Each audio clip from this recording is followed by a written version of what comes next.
집단 감염으로 열차 운행이 중단됐습니다. 정부는 지금 확산세를 꺾지 못한다면 사회활동 전면 제한을 뜻하는 3단계로 갈 수밖에 없다고 강조했습니다.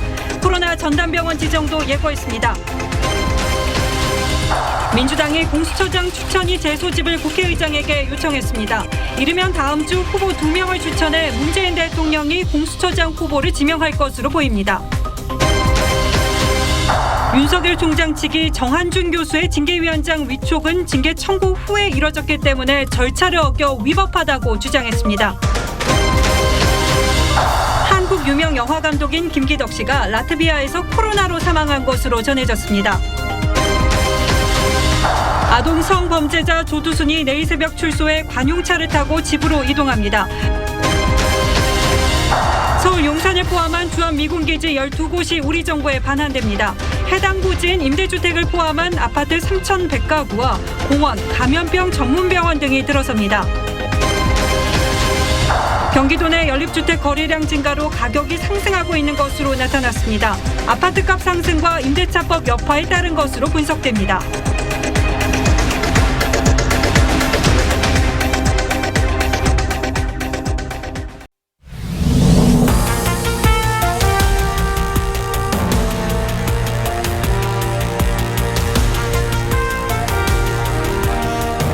안녕하십니까. 뉴스9의 신동욱입니다. 작년 12월 12일 중국 우한에서 코로나19 첫 환자가 보고됐습니다. 그러니까 오늘로서 꼭 1년이 된 겁니다.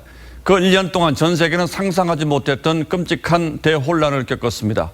감염자가 7천만 명을 넘었고 미국, 독일 등 방역 선진국이라고 자부했던 나라에서도 연일 최다 환자 기록을 갈아치우고 있습니다.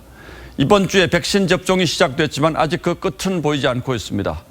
우리나라에서도 2월 말 이후 가장 많은 689명의 환자가 나왔습니다. 역과 병원, 식당 등 지역사회 감염이 끊이지 않고 있습니다. 거리두기 효과가 좀처럼 나타나지 않자 방역당국은 이제 3단계 격상 가능성까지 언급하기 시작했습니다. 오늘은 송민선 기자가 먼저 보도하겠습니다. 서울 은평구 수색역. 그제 직원 1명이 확진돼 직원 110명을 전수검사한 결과 9명이 추가 감염됐습니다. 수송 업무 담당 직원들이 자가격리에 들어가면서 22일까지 하루 최대 16편의 열차 운행이 중단됐습니다. 세계적으로 교대 근무를 하면서 거리두기나 마스크 착용이 미흡하였고 발열 확인, 유증상자 관리, 환경소독 등 방역수칙 준수 또한 미흡하여 서울 종로구 파고다타운과 관련해선 확진자가 총 216명으로 늘었는데 확진자 28명이 나온 수원시 요양원의 지표 환자가 파고다타운 방문자의 가족으로 확인됐습니다. 전국에서 지역사회 감염이 잇따르면서 하루 만에 환자는 689명이 늘었습니다.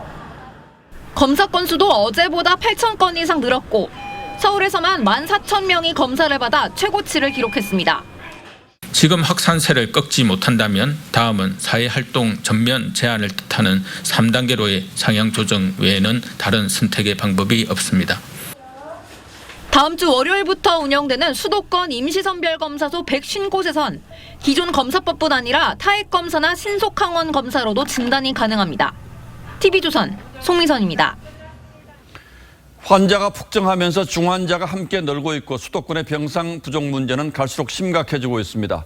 경기도의 환자가 300km 떨어진 전라남도 목포까지 이송되는 일이 생겼습니다. 몇 개씩 병상을 늘려서는 해결이 되지 않자 정부는 병원 전체를 비워서 코로나 전담 병원으로 쓰는 방안을 추진하고 있습니다. 최원영 기자가 보도합니다. 경기도 부천의 이 대학병원에서는 직원 3명 등 관련 확진자 10명이 추가됐습니다. 수원시 요양원 관련해서도 7명이 추가돼 모두 28명이 확진되는 등 경기도 확진자는 225명이 늘었습니다. 병상이 없어 집에서 대기하는 환자가 속출한 경기도는 환자 6명을 전남 목포로 이송했습니다. 전라남도 목포시 의료원으로 전환하고 있습니다. 전라남도 측에서 먼저 도움을 주시겠다는 고마운 연락이 왔습니다. 경기도의 남은 중환자 병상은 2개, 서울은 3개로 어제와 똑같습니다. 병상을 추가 확보해 동나는 걸 막았습니다. 하지만 환자 증가 속도를 병상 확충이 못 따라가는 위기입니다. 위중증 환자만 전국적으로 지난 11일 만에 2배 이상 폭증했고 사망자도 46명 늘었습니다. 정부는 결국 대구 동산병원처럼 수도권에도 코로나 전담병원을 지정해 운영하기로 했습니다. 특정 병원을 전체를 다 비우는 것도 아니면 그 병원 안에 1개동, 1, 2개동을 일부를 비워서 진행하는 방안 등 경기 일산병원 등 공공병원의 병상 1000개도 추가 확보할 방침입니다. 서울시는 공간이 좁아 감염 우려가 있다는 지적에도 불구하고 컨테이너 병상 100여 개를 추가 설치할 계획입니다. TV조선 최은영입니다. 이런 위태로운 상황은 백신이 나와야 근본적으로 막을 수가 있습니다. 그런데 우리나라는 영국이나 미국과 달리 언제 백신을 맞을지 기약할 수 없는 상황입니다. 정부의 잘못된 상황 판단으로 백신 확보에 실기했다는 비판도 그래서 나오고 있습니다. 당장은 치료제라도 희망을 걸 수밖에 없는데 국산 치료제가 이러면 올해 안에 나올 전망입니다. 정은혜 기자가 취재했습니다. 90세 할머니를 1호로 백신 접종을 시작한 영국. 내년 7월이면 백신을 통해 일상생활로 돌아갈 수 있다는 분석이 나왔습니다. 한 의료시장 조사업체가 주요 선진국의 백신 확보 상황을 토대로 전망한 건데 미국이 내년 4월로 가장 빠릅니다. 미 백악관도 비슷한 전망을 내놨습니다. That is likely to happen somewhere in the month of May or something like that based on our plans. 반면 늦게 백신 확보 경쟁에 뛰어든 우리나라는 유일하게 계약한 아스트라제네카마저 효과 논란이 일면서 언제 접종을 시작할 수 있을지 예측하기 어렵습니다. 미국과 이런 다른 나라의 경향과 심사도 충분히 고려를 할 것입니다만은 우리나라 식약처에서 이 부분에 대해서 승인을 담당할 것으로 생각합니다. 이런 상황에서 남은 희망은 국산 치료제입니다. 백신 접종은 차치하고라도 확진자 되신 분들을 초기에 치료를 해서 입원도 줄이고 중증 환자도 줄여야 되잖아요. 실제 신종플루 유행 당시 타미플루가 공급되면서 확산세가 진정됐습니다. 국산 치료제는 현재 25개가 임상시험 중인데 항체 치료제를 개발하고 있는 셀트리온은 이번 달 임상 이상 결과가 나오는 대로 식약처에 조건부 허가 신청을 할 계획입니다. TV조선 정은혜입니다. 미국은 하루에 숨지는 사람이 3,000명을 넘어섰습니다. 3,000명입니다. 9.11 테러, 진주만 공습 등 과거 전쟁이나 대형 참사 희생자 수보다 많습니다.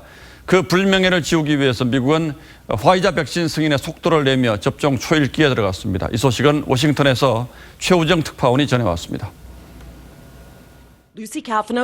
미국에서 지금까지 코로나로 약 30만 명이 숨졌습니다. 2차 세계대전 당시 29만 명보다 많습니다. 3,100여 명이 하루 사이 목숨을 잃었습니다.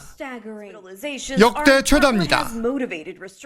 We are in the time frame now that probably for the next 60 to 90 days we're going to have more deaths per day than we had in 9/11 or we had in Pearl Harbor. 백신 접종을 서두를 수밖에 없습니다.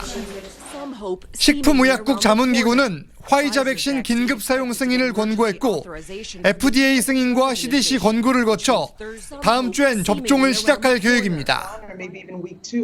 And we will start to have shots in arms within 96 hours of EUA. That's what I believe with all my heart.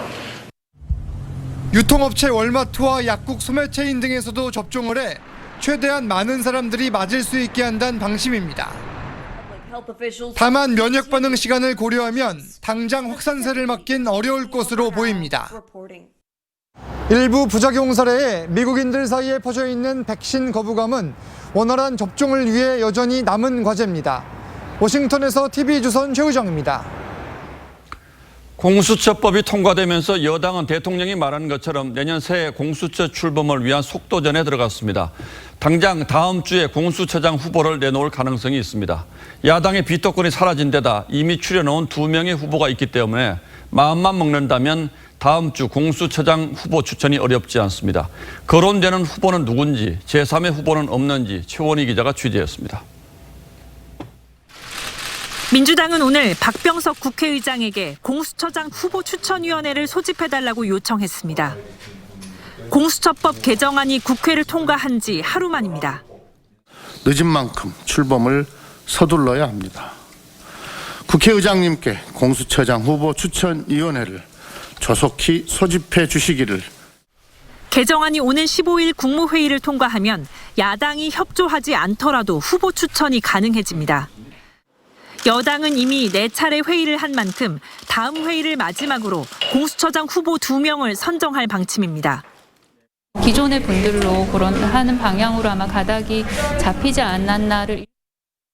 이대로라면 지난 회의 때 5표로 최다 득표를 얻은 김진욱 헌법재판소 선임연구관과 전현정 변호사가 최종 후보로 뽑힐 가능성이 높습니다. 2명이 추천되면 대통령은 이 중 1명을 공수처장으로 지명하고 최대 20일이 걸리는 국회 인사청문 절차를 밟게 됩니다. 야당이 청문보고서 채택에 동의하지 않더라도 대통령은 국회 동의 절차 없이 임명이 가능합니다. TV조선 최원입니다. 어제 공수처법이 통과될 때 여당 의원 가운데 유일하게 표결에 참가하지 않은 사람이 있습니다. 조응천 의원인데 민주당 당원 게시판에는 오늘 조 의원을 제명하라는 요구가 쏟아졌습니다. 과거 금태섭 전 의원도 비슷한 일을 겪었었죠. 그런데도 조 의원이 표결에 불참한 이유가 뭐였는지 황정민 기자가 들어봤습니다. 조응천 의원은 공수처법 개정안에 찬성하지 않은 이유에 대해 민주당이 약속을 지키지 않았기 때문이라고 했습니다. 야당 비토권을 보장하겠다며 법을 통과시켜놓고 1년 만에 말을 뒤집은 것에는 동의할 수 없다는 겁니다. 제 입장에 가장 부합하는 거니까 제가 다 감당을 해야 되는 거죠. 그러자 당원 게시판엔 욕설 섞인 비난이 쏟아졌습니다. 1년 전 공수처법 처리에 기권표를 던졌던 금태섭 전 의원에게 경고 징계를 했던 것처럼 조 의원도 징계하라는 요구가 잇따랐습니다. 하지만 당 지도부는 선을 그었습니다. 지금 오늘 최고위에서 조응천 의원이 이제 불참하신 부분 있잖아요. 어제. 그 부분은 논의가 전혀 없었습니다. 금 전 의원이 기권했을 땐 당론이었고 이번엔 아니라는 이유에서입니다. 내년 재보궐선거를 앞두고 의원 개개인의 자유투표를 보장한 국회법 취지를 외면했다는 비난 여론을 의식한 것으로 보입니다. 다만 금 전 의원의 경우에도 처음엔 징계를 고려하지 않는다고 했다가 5개월 뒤 징계한 전례가 있기 때문에 당내 여론이 변수가 될 수 있습니다. TV조선 황정민입니다. 어제 열린 윤석열 총장 징계위의 절차적 문제를 둘러싸고도 후폭풍이 크게 불고 있습니다. 윤 총장 측은 정한중 징계위원장이 징계위에 나온 것 자체가 위법이라고 주장했습니다. 징계위 출석이 절차 위반이면 징계위원장이 되어서는 더더욱 안 되는 일입니다. 하지만 법무부는 문제 없다는 입장인데 첫 징계위가 이렇게 삐걱거리면 결론이 나더라도 말끔한 승복을 기대하기는 어렵게 됐습니다. 김태훈 기자가 취재했습니다. 외부위원으로 징계위원이 된 뒤 추미애 장관 대신 위원장을 맡은 정한중 위원장. 윤석열 검찰총장 측은 정한중 징계위원이 기존의 예비위원이 아니라 갑자기 발탁됐다고 주장했습니다. 이 때문에 징계위원회에 참석한 것 자체가 절차 위반이라고 했습니다. 3년 임기인 징계위원회 결원이 발생하면 예비위원이 참석해야 하며 위원이 사퇴하고 새 위원을 위촉했다면 그 사람은 다음 회부터 참석해야 하기 때문에 정 위원장의 출석은 위법이라는 주장입니다. 윤 총장 측은 징계 청구 후에 법무부 장관이 자의적으로 위원을 선택한다면 공정성이 심각하게 훼손될 수 있다고 비판했습니다. 법무부는 문제 없다고 반박했습니다. 검사징계법은 민간위원 3명을 포함할 것을 규정하고 있는데 예비위원은 검사라면서 민간위원은 민간위원으로 대체하는 것이 맞다고 설명했습니다. 양측은 징계위원 기피 신청 제도를 두고도 어제에 이어 또 충돌했습니다. 윤 총장 측은 또 헌법재판소에 징계위를 멈춰달라고 제출한 가처분 신청을 서둘러 심사해달라고 촉구했습니다. TV조선 김태훈입니다. 그리고 또 하나 심재철 검찰국장의 역할을 두고도 논란이 적지 않습니다. 심 국장은 징계위원으로 출석했다가 숫자만 채운 뒤 빠지고 나중에는 또 증인으로까지 나왔습니다. 1인 다역을 하느라 하루 종일 바빴는데 징계위 구성이 어려워질 것을 예상한 법무부 측이 사전에 이런 시나리오를 준비했다는 분석도 나오고 있습니다. 동시에 이번 징계위 구성의 논리가 얼마나 옹색한지를 보여주는 반증이기도 합니다. 어제 징계위에서 심재철 국장의 역할이 왜 중요했는지 주원진 기자가 다시 한번 설명하겠습니다. 심재철 법무부 검찰국장은 어제 윤석열 총장 징계위에 출석했다가 오후 3시쯤 위원직을 자진 사퇴했습니다. 심 국장은 공정성 시비를 고려해 물러났다고 설명했습니다. 하지만 심 국장은 사퇴 전 징계위원 기피 신청, 기각 표결에 참여했습니다. 심 국장이 없었다면 기피 신청 의결 종족수 부족으로 징계위는 파행될 상황이었습니다. 윤 총장 측은 위원회가 열리기 전부터 심 국장을 기피하겠다고 예고까지 해둔 상태인데 심 국장이 굳이 회의에 나와서 기피 신청 의결을 한 뒤 사퇴한 것은 사전에 치밀한 계산이 있었다는 분석이 나왔습니다. 심 국장은 다음 징계위에는 증인으로 나옵니다. 정한중 징계위원장이 직권으로 심 국장을 증인으로 채택했는데 징계 필요성을 주장할 것으로 보입니다. 심 국장은 윤 총장 징계 사유 중 핵심인 판사 문건을 한동수 대검감찰부장에게 제보한 것으로도 알려져 있습니다. 윤 총장이 징계를 받는다면 최초 문제제기부터 징계에 이르기까지 1인 다역을 맡은 심 국장이 1등 공신이 될 것이라는 분석이 나옵니다. TV조선 주원진입니다.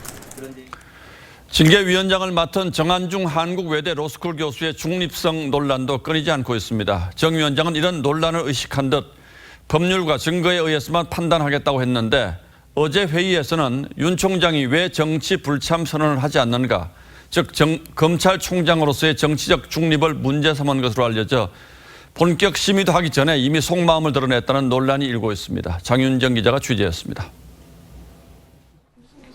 추미애 장관을 대신해 징계위원장을 맡은 정한중 교수가 징계위를 마치고 법무부 청사를 나섭니다.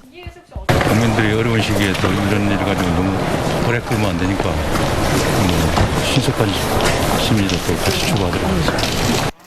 정 교수는 회의에서 윤 총장의 정치적 중립 훼손 부분을 문제 삼은 것으로 알려졌습니다.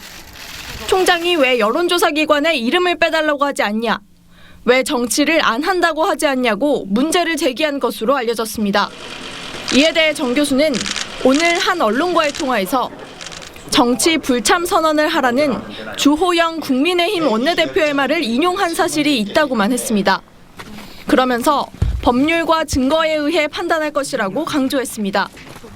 이에 대해 윤 총장 측은 윤 총장이 자기 이름을 빼달라고 수차례 요청했지만 여론조사기관에서 이름을 빼주지 않았다며 총장이 정치를 하겠다고 말하지도 않았는데 어떻게 정치적 중립 위반이 될 수 있냐고 반박한 것으로 알려졌습니다. TV조선 장윤정입니다. 자, 상황이 이런데 열린민주당 최강욱 의원이 윤석열 총장의 대선 출마를 염두에 둔 것으로 보이는 법안을 냈습니다. 현직 검사와 법관은 퇴직 후 1년 동안 공직선거에 출마하지 못하도록 하는 법입니다. 이렇게 되면 내년 7월이 임기인 윤 총장이 만약 임기를 채운다면 대선 출마는 못하게 되는 거죠. 보도에 조정린 기자입니다. 현행 공직선거법엔 국가공무원이 대통령 선거나 국회의원 선거 등에 출마할 경우 선거일 90일 전에 사직해야 합니다. 그런데 열린민주당 최강욱 대표가 검사와 판사에 한해서만 이 사퇴 시한을 90일 전에서 1년 전으로 강화하는 법안을 내놨습니다. 검찰 정치를 끊어내고 사법 신뢰를 회복하기 위해 일선 검사와 법관의 직업적 긍지와 자부심을 지켜주기 위해서라도 법이 통과되면 내년 7월 24일에 임기가 끝나는 윤석열 총장은 내년 3월 9일까지 사퇴해야 차기 대선에 출마할 수 있습니다. 이 때문에 윤 총장을 겨냥한 윤석열 출마 금지법이란 해석이 나왔습니다. 헌법에 보장된 피선거권을 과도하게 제한한다는 논란도 뒤따를 전망입니다. 최 대표는 지난 4월 총선 때 미래통합당 후보로 출마한 장동혁 전 부장판사를 보고 개정안을 냈다는 취지로 설명했지만 정작 최 대표 자신은 사퇴 마감일에 임박해 청와대 공직기강 비서관 자리에서 물러났습니다. 김근식 국민의힘 당협위원장은 판검사보다 권력이 더 센 청와대 비서관도 1년 전 사퇴하는 거로 해야 공정하다고 지적했습니다. TV조선 조정른입니다. 어제 윤석열 징계위에서 채택된 증인은 모두 8명입니다. 결국 이 8명의 증인들이 윤 총장의 운명을 가를 가능성이 높아졌다는 뜻입니다. 그런데 공교롭게도 윤 총장 징계에 대한 입장이 4대 4로 팽팽하게 갈리고 있습니다. 그렇다면 오는 15일 징계위에서는 어떤 일이 벌어질지 지금부터 하나하나 따져보겠습니다. 자, 윤슬기 기자. 네.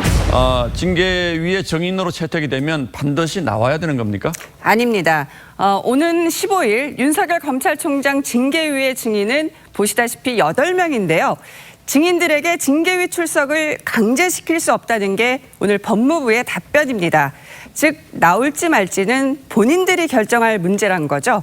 또 거짓 증언 시에는 위증죄 처벌을 받습니다. 굳이 안 나와도 되는 데다가 이 위증죄 부담까지 있다면 얼마나 나올지는 의문이군요. 그렇습니다. 자, 그런데 이 8명의 증인을 보면 심재철 국장을 제외한 7명은 전부 윤석열 총장 쪽에서 부른 증인들인데 사실 불리한 증인들도 있지 않습니까? 이 불리한 증인까지 부른 이유는 뭡니까? 네, 이 윤 총장이 이성윤, 한동수, 정진웅 이 세 사람을 증인으로 신청한 배경에 대해서도 관심이 쏠리죠. 윤 총장 측은 떳떳하다면 징계위에 안 나올 이유가 없다고 한 것으로 알려집니다. 징계를 주장하는 측과 공개석상에서 실체적 진실을 가려보겠다는 게 윤 총장 측의 입장인 것으로 보이죠. 논쟁이 벌어져도 자신이 있다 뭐 이런 뜻이군요. 네, 그렇게 해석할 수 있습니다. 윤 총장에게 제기된 6가지 징계 혐의에 대해 그동안 이들이 보인 입장은 크게 이렇습니다. 채널A 사건과 관련해 이성윤 지검장, 정진웅 차장검사와 박영진 부장검사가 이렇게 맞붙는 모양새였고요. 판사 사찰 의혹은 한동수 감찰부장, 심재철 검찰국장 대 손준성 대검 담당관이 대립을 하는 분위기였죠. 또 한 부장은 윤 총장 징계 청구와 관련해 류혁 감찰관 또 이정화 검사와도 갈등을 빚었었죠. 자, 물론 이 사람들이 다 나온다는 전제에서 하는 얘기입니다만 건건이 이렇게 논쟁이 벌어진다면 오는 15일 날도 시간이 상당히 걸리겠군요. 그렇습니다. 그래서 15일에도 결론이 나지 않을 거란 전망도 나옵니다. 증인 한 명 한 명의 의견을 다 청취를 해야 하고 앞서 보신 대로 누구 말이 맞는지 사실상 신문에 가까운 의견 청취를 해야 하기 때문에 하루로는 시간이 부족할 가능성이 높죠. 그렇다고 대충 했다가는 나중에 더 큰 논란이 있을 수 있기 때문에 징계위로서는 철저하게 절차를 다 지키려고 할 것입니다. 저는 한 번 더 갈 것 같아요. 8명인데 하루 꼬박 걸릴 거고요. 15일 이후에 한 번 더 잡고. 예, 이 징계로 끝나는 게 아니고 또 징계 끝나면 소송으로 갈 가능성이 높은데 참 이 혼란이 언제까지 갈지 정말 걱정이군요. 그렇습니다. 예, 윤슬기 기자 잘 들었습니다.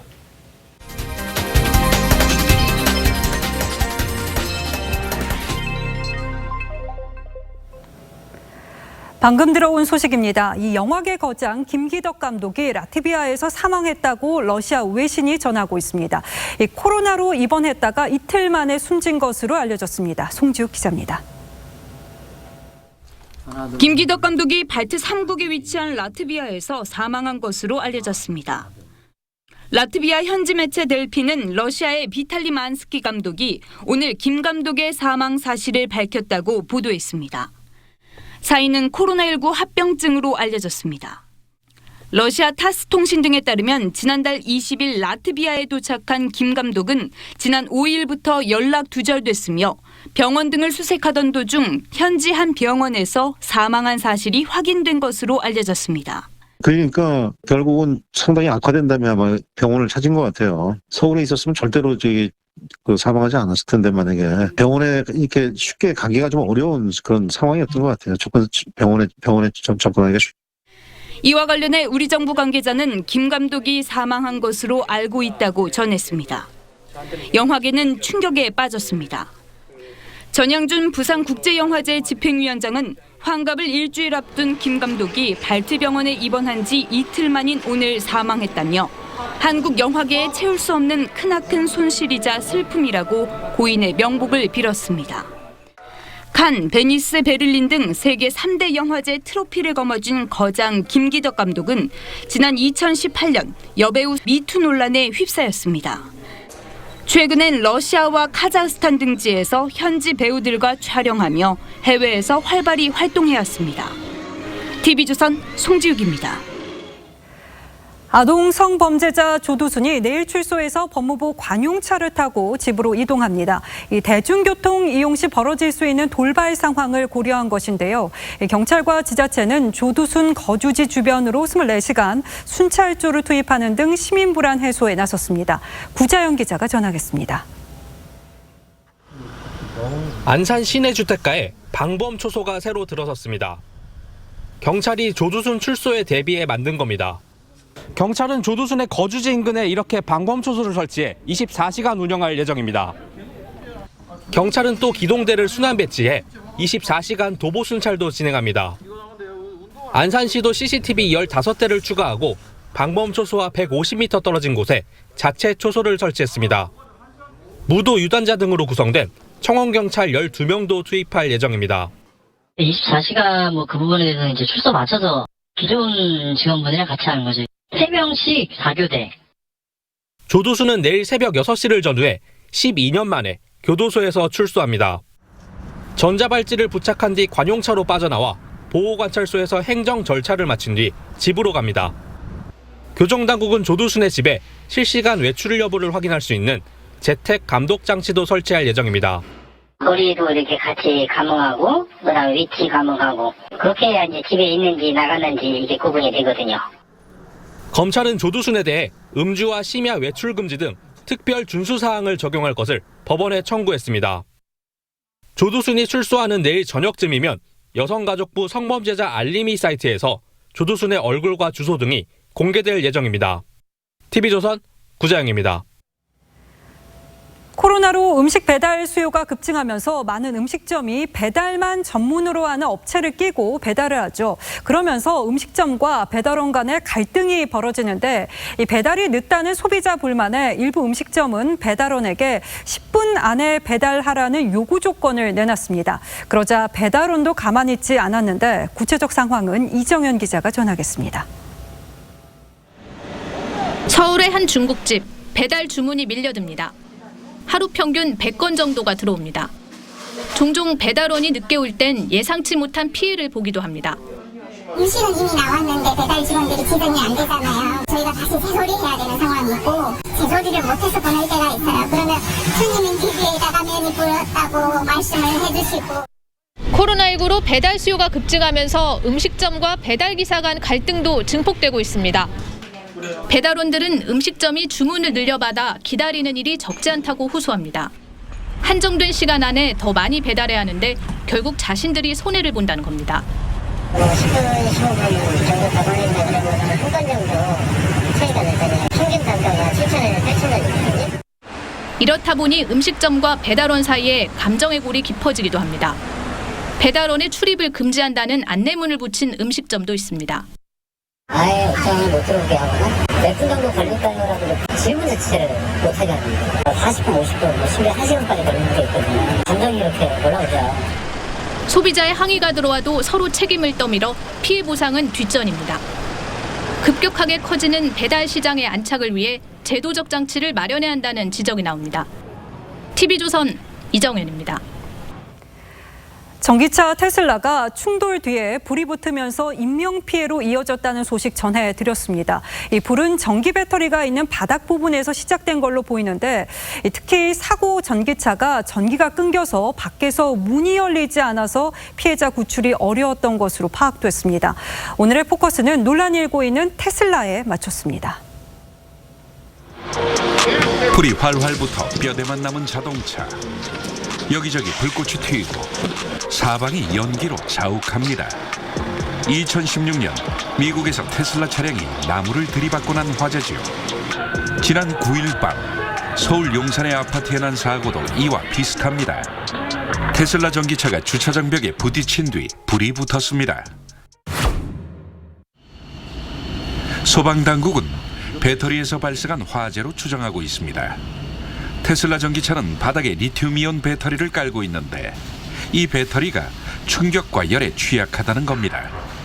열에 약하다는 겁니다. 즉 배터리 자체에다 충격이라든지 어떤 압력이 가해지게 되면은 이게 열폭주 현상이 생겨서 굉장히 심각한 화재로. 그런데 차량을 운전한 대리기사는 차가 갑자기 통제되지 않았다며 급발진 가능성을 제기했습니다. 주변에 있는 사람들한테 그런 말을 했나 봐요. 불이 났어요. 불이 났기 때문에 애지가냐고 차량 충격이갖고 불이 안 나는데. 미국에서도 테슬라가 급발진을 일으켰다는 주장이 여러 차례 제기돼 왔습니다. 올 초 미 도로교통안전국은 테슬라 차량의 급발진 민원이 127건 들어왔고 이로 인한 사고도 110건 접수됐다고 밝혔죠. 배우 손지창 씨도 사고 차량과 같은 모델을 타다가 벽에 부딪혔고 급발진 사고라며 소송을 제기했죠. 그러나 아직 급발진으로 인정된 사례는 없습니다. 차량 주인을 차에서 구조한 건 사고가 난 지 25분이 지난 시점이었습니다. 구조 직후 심폐소생술을 실시했지만 결국 숨졌는데 사고 차량의 문은 외부에 손잡이가 없는 데다 전자식이라 전기가 끊기면 외부에서 열 수 없었던 점도 피해를 키운 원인이라는 지적입니다. 경찰은 사고 원인을 밝히기 위해 차량에 대한 분석을 국과수에 의뢰했죠. 또 운전자 과실로 인한 사고 가능성도 있다고 보고 수사하고 있습니다. 기술 혁신으로 자동차 시장의 패러다임을 바꾸겠다고 공언했던 테슬라. 이따른 화재 사고로 또 다른 논란을 야기하는 건 아닌지. 뉴스나인 포커스였습니다. 서울 용산을 포함한 주한 미군기지 12곳이 반환됩니다. 그동안 반환된다는 얘기는 무성했었는데 한미 간 합의가 된 겁니다. 이제 관심은 서울 노른자 땅으로 불리는 용산 캠프킴 부지가 어떻게 활용될 것이냐 이거겠죠. 정부는 현재 주택난을 반영해서 임대주택단지로 개발한다는 계획입니다. 윤동민 기자가 보도합니다. 서울 한복판에 자리 잡은 용산 미군기지. 정부는 미국으로부터 용산기지 일부와 서울 극동 공병단, 캠프킴 서빙고 부지, 경기도 하남 성남 골프장 부지 등 12개 기지를 반환받았습니다. 용산 2개 구역 반환은 한미가 2004년 용산기지의 평택 이전과 반환에 합의한 뒤 첫 성과입니다. 제201차 한미 소파 합동위원회를 통해 용산기지 2개 구역을 포함한 12개 주한미국 기지에 반환에 합의하였습니다. 반환받은 용산 부지는 소프트볼 경기장과 국립중앙박물관 위쪽 스포츠 필드로 53,400제곱미터, 16,000평 규모입니다. 남은 용산 기지도 연합사 이전이 끝나는 대로 넘겨받아 2030년까지 국가공원으로 조성됩니다. 또 다른 반환 부지인 캠프킴 부지는 서울역과 용산역 사이에 있어 노른자 위 땅으로 꼽힙니다. 이곳은 최고 50층 높이의 초고밀 개발로 일본 도쿄의 로폰길스 같은 랜드마크 건물이 들어설 것으로 기대를 모았지만 현 정부 들어 주택난이 심각해지면서 임대주택을 포함한 아파트 3,100가구를 공급하겠다는 계획입니다. 서울 중구 국립중앙의료원 인근 극동공병단 부지엔 감염병 전문 병원이 들어섭니다. 정부는 기지 반환의 걸림돌이었던 환경 정화 비용은 우리가 우선 부담하고 나중에 미국과 정산한다는 방침을 세우고 미군 기지를 넘겨받았습니다. 하지만 미국은 부담할 수 없다는 입장인 것으로 알려져 협상이 쉽지 않을 전망입니다. TV조선 윤동빈입니다. 계속 오르는 아파트 값에 전세난까지 더해지면서 상대적으로 저렴한 빌라가 주목받고 있죠. 이 서울에서 집을 구하지 못한 사람들이 수도권으로 눈을 돌리다 보니까 경기도 내 빌라 매매 거래가 늘고 가격도 덩달아 오르고 있다고 합니다. 이뮤진 기자가 현장을 다녀왔습니다. 다세대와 연립주택이 밀집한 경기도의 한 빌라촌입니다. 집을 보러 다니는 외지인들이 최근 부쩍 늘었습니다. 그러니까 서울에서 이제 주로 젊은 분들이 많이 오는 분들이 있고 밀려서 이쪽으로 오는 거죠. 여기서 더 안 되면은 더 밀리고. 실제 경기도의 다세대 연립주택 매매 건수는 지난 8월 3,400여 건에서 10월 4,900여 건으로 훌쩍 늘었습니다. 수도권 아파트값 상승에 전세난까지 겹치자 상대적으로 싼 경기도 빌라에 수요가 몰리는 겁니다. 6.17 대책에서 규제 지역의 3억 원 이상 아파트 소유자는 전세자금 대출이 제한되지만 다세대와 연립주택은 예외인 점도 매매 증가세에 한몫합니다. 규제가 덜한 경기도 빌라로 패닉 바잉 현상이 나타나면서 투자 수요와 함께 전세 난민이 옮겨간 것으로 분석됩니다. 가격도 덩달아 오르고 있습니다. 지난달 경기 연립주택의 평균 매매가는 1억 8천만 원을 돌파했습니다. 경매시장도 지난달 낙찰률과 낙찰가율, 응찰자 수 모두 전달보다 올랐습니다. 이 다세대 주택 경매엔 응찰자 20명이 몰렸습니다. 전문가들은 빌라의 경우 아파트에 비해 거래가 원활하지 않기 때문에 투자 목적의 경우 신중한 접근이 필요하다고 조언합니다. TV조선 임유진입니다. 라임 투자회사로부터 금품을 받은 혐의가 불거진 윤갑근 전 대구고검장이 결국 구속됐습니다. 윤 전 고검장 측은 라임펀드 관련해서 우리은행을 접촉한 건 맞지만 정당한 자문 활동이었다고 주장했습니다. 한지은 기자입니다. 김봉현 전 스타모빌리티 회장의 옥중 입장문에서 윤갑근 전 대구고검장은 지난해 4월 우리은행 측에 라임펀드 판매를 재개해달라는 로비 의혹 당사자로 지목됐습니다. 윤 전 고검장은 로비 의혹을 부인했지만 우리은행 로비 혐의 인정하시나요? 아닙니다. 정상적인 법률 자문계약을 체계로 자문료 받은 거고. 법원은 오늘 도주와 증거인멸 우려가 있다며 구속영장을 발부했습니다. 검찰은 구속수감 중인 이종필 전 라임자산운용 부사장 측근을 통해 로비 정황이 담긴 녹음 파일도 입수한 것으로 알려졌습니다. 검찰은 윤 전 고검장이 우리은행을 접촉했을 무렵 라임 관계사로부터 받은 고문료 2억 원을 로비 대가로 의심하고 있습니다. 윤 전 고검장 측은 강하게 반발했습니다. 라임펀드 판매 재개와 관련해 우리은행을 접촉한 건 맞지만 라임 관계사인 메트로폴리탄으로부터 자문료를 받고 한 정당한 법적 자문 활동이었다고 주장했습니다. 윤 전 고검장 구속 이전 한 차례 소환 조사를 했던 검찰은 조만간 추가 소환 조사를 거쳐 기소 여부를 판단할 예정입니다. TV조선 한지은입니다. 예, 지금부터는 공수처법 후폭풍이 이어지고 있는 국회로 가보겠습니다. 야당은 오늘로 사흘째 무제한 토론 필리버스터를 이어가고 있습니다. 취재기자 연결합니다. 자, 이채림 기자. 네, 국회입니다. 오늘 오전부터 기록적인 토론이 이어지고 있는데 의원들이 상당히 피곤할 것 같죠? 지금은 누가 토론 중입니까? 네, 지금은 7번째 주자로 나선 국민의힘 윤희숙 의원이 6시간 넘게 토론을 이어가고 있습니다. 이 토론이 길어지면서 빈자리도 많이 늘었습니다. 동료 의원들이 간간히 화이팅을 외치거나 응원 박수를 보내기도 하지만 대체로 조용히 진행 중입니다. 어제 첫 주자로 나선 국민의힘 이철규 의원이 8시간 44분으로 최장 시간을 기록했고 현재까지 30시간 넘게 토론이 이어지고 있습니다. 여야의 주요 토론 내용 먼저 들어보시죠. 국정원의 댓글 조작 사건 그리고 다양한 형태의 정치 개입 이제는 끝나야 됩니다. 그리고 그걸 끝내자는 문제의식 우리 역사적 성찰 속에서 이번 법이 발의가 되었고 선의로 정책을 만들었다. 그게 뭐 어쨌다는 겁니까 지금? 악의로 정책 만드는 사람 있습니까? 악의로 법 만드는 사람 있어요? 결과가 중요하지요. 예, 임시국회 회기가 다음 달 10일까지 계속되는데 이렇게 주말까지도 계속 밤샘 토론이 이어지는 겁니까, 그럼? 네, 그렇습니다. 이 국민의힘 초선 의원 58명이 전원이 참여를 하겠다고 선언하면서 주말인 내일도 계속될 것으로 보입니다.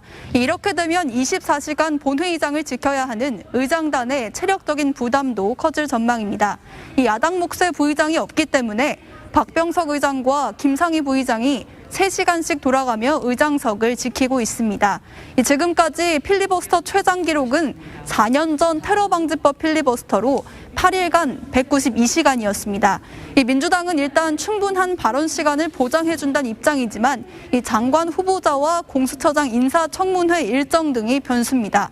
국회법은 180명이 동의하면 필리버스터 시작 24시간 이후 종료를 의결할 수도 있습니다. 지금까지 국회에서 TV조선 이채리입니다.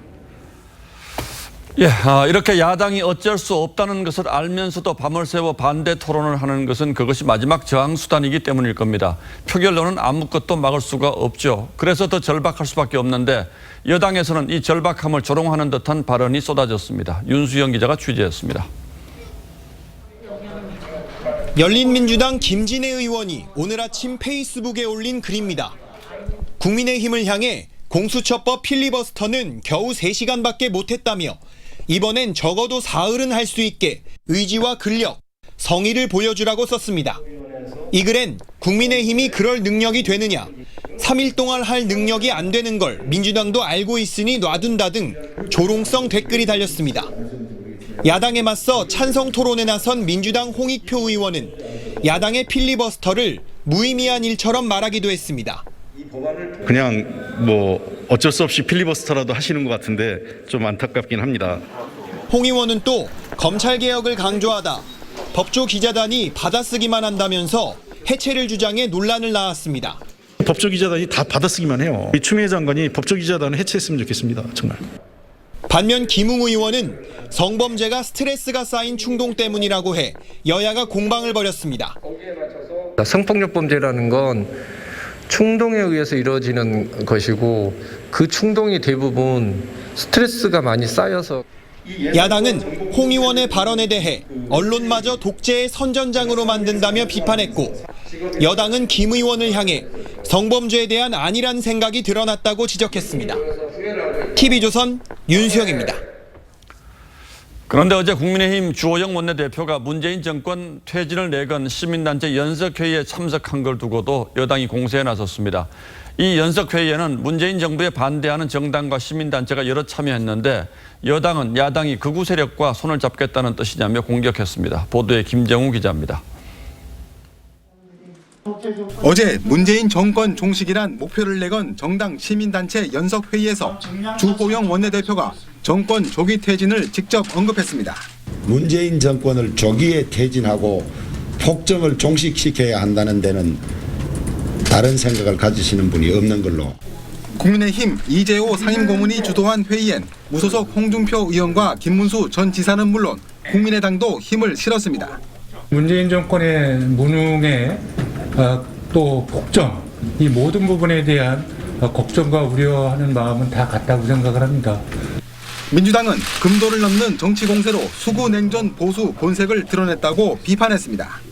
분열과 증오의 정치를 선동하며 국격을 훼손하는 정치인들은 시대의 부적응자들일 뿐입니다. 특히 그동안 호남과 중도에 적극적으로 구애해온 김종인 위원장을 향해 극우 세력 연대에 대한 입장을 밝히라고 압박했습니다. 조기 퇴진은 무엇을 뜻하는 것입니까? 대통령을 탄핵하겠다는 의미입니까? 어제 연석회의에서 결성한 비상시국연대의 공동대표로 이름을 올린 안철수 대표는 취지엔 공감하지만 공동대표직은 맞지 않겠다는 입장인 걸로 알려졌습니다. TV조선 김종호입니다.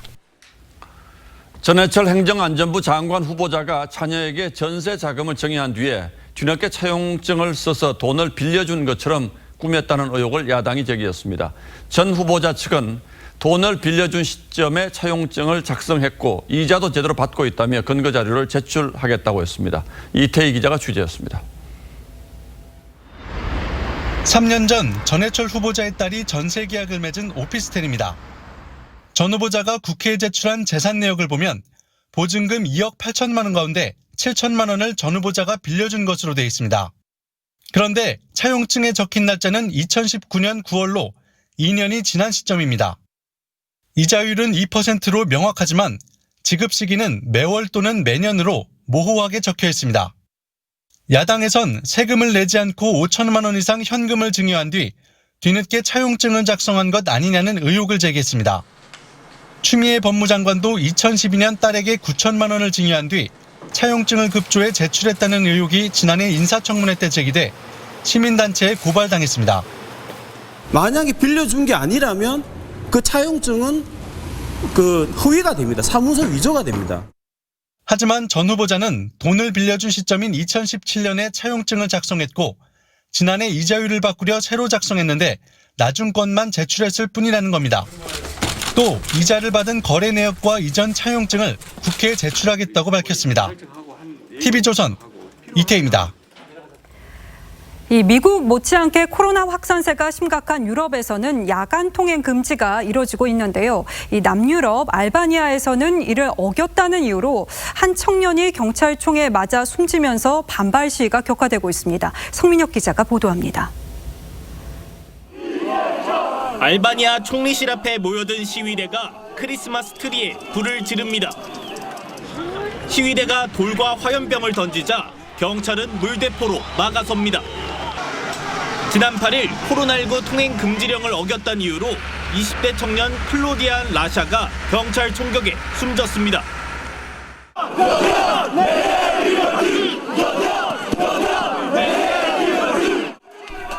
10명 이상 집회가 금지됐지만 수백 명의 시민들은 경찰의 공권력 남용에 반발하며 거리로 나왔습니다.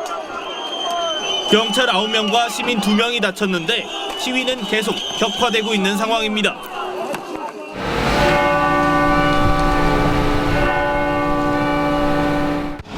위넨 시청사 시계가 9시를 가리킵니다. 거리는 텅 비었고 상점 불은 꺼졌습니다. 하루 사망자가 600명을 넘어선 독일도 야간 통행 금지령을 내렸습니다. 크리스마스 이브부턴 재택근무가 의무화됩니다. 메르켈 총리는 접촉을 최소한으로 줄여달라고 호소했습니다. Ich weiß es nicht, das ist auch nicht meine Kompetenz, da will ich mich nicht einmischen. Ich will nur sagen, wenn wir jetzt vor Weihnachten zu viele Kontakte haben und anschließend es das letzte Weihnachten mit den Großeltern war, dann werden wir etwas versäumt haben. 프랑스 역시 이동 제한 조치는 거뒀지만 저녁 8시부터 통행이 금지됩니다. 영화관과 극장 같은 문화시설은 3주 뒤에 열기로 했습니다.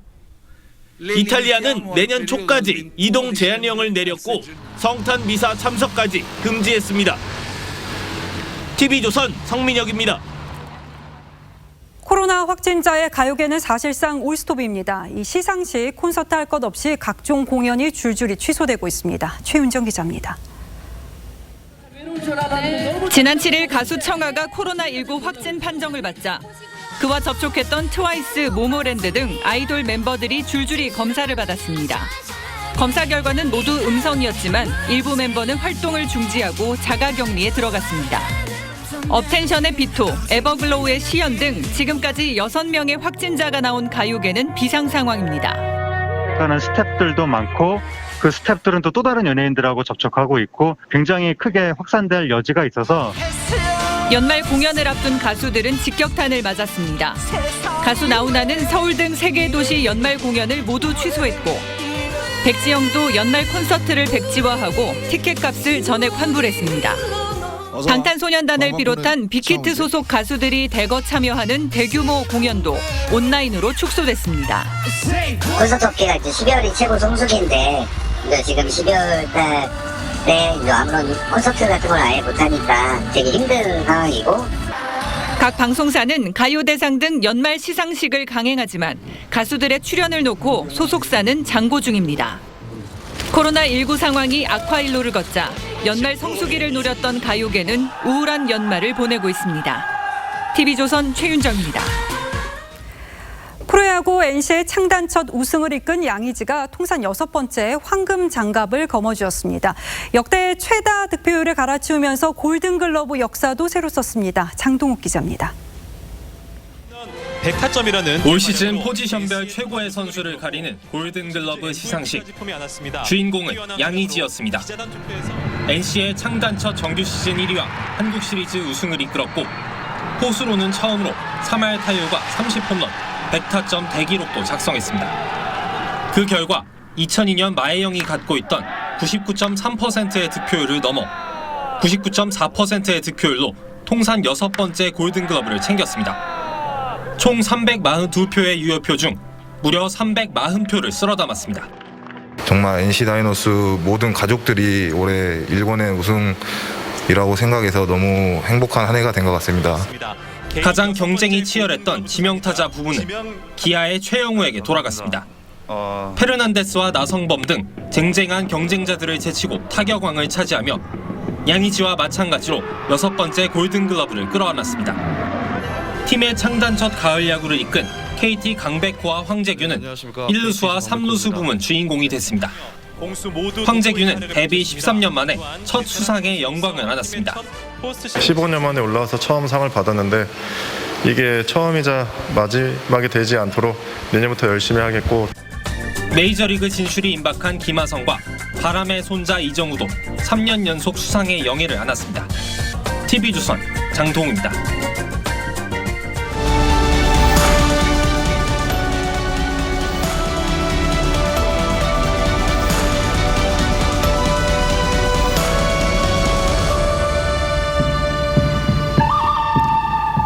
영화는 못 봤어도 음악은 금방 아실 석양의 무법자입니다. 이탈리아에서 탄생한 서부극 마카로니 웨스턴 3부작 중에서도 작품의 완성도, 특히 음악이 빼어났죠. 얼마 전 타기한 엘리오 모리코네가 영화 음악의 신기원을 열었던 바로 그 곡입니다. 정우성, 이병헌, 송강호가 연기한 좋은 놈, 나쁜 놈, 이상한 놈은 석양의 무법자에 바치는 헌정 작품입니다. 원래 제목 좋은 자, 나쁜 자, 추한 자를 살짝 비틀었습니다.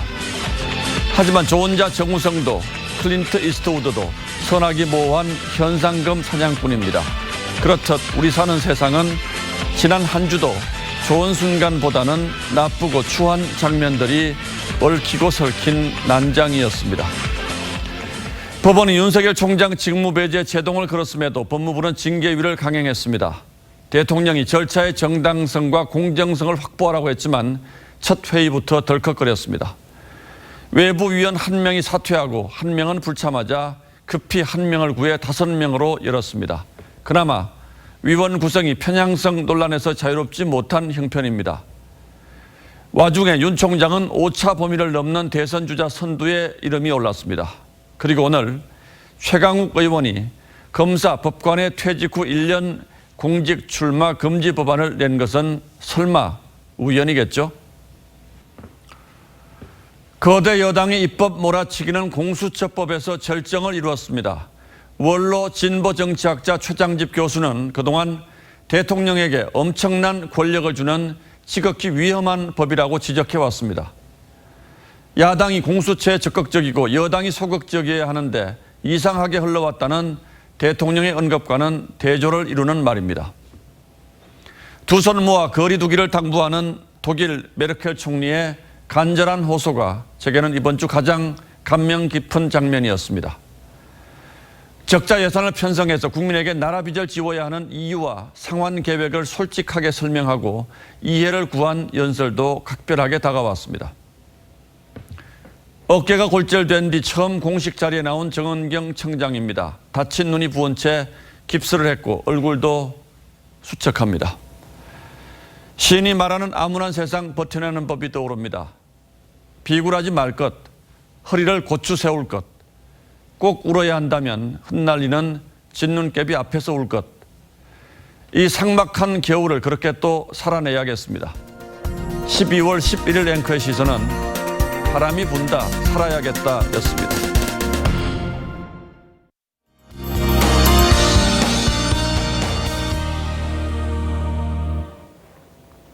종일 미세먼지가 가득해 답답했던 하루였는데요. 내일도 서쪽 지역을 중심으로 먼지가 가득하겠습니다.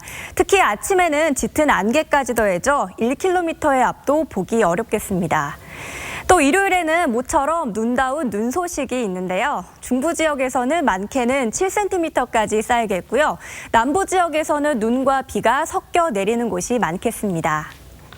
내일 기온은 오늘보다 약간 낮겠습니다. 서울은 아침에 영하 1도에서 시작해 한낮에는 6도까지 오르겠고요. 이렇게 주말까지는 크게 춥지 않겠습니다. 다만 눈이 내리고 다음 주부터는 강력한 한파에 대비를 하셔야겠습니다. 서울이 영하 10도 안팎까지 떨어지겠습니다. 날씨였습니다. 12월 11일 금요일 뉴스9는 여기서 모두 마치겠습니다. 시청해주신 여러분 고맙습니다.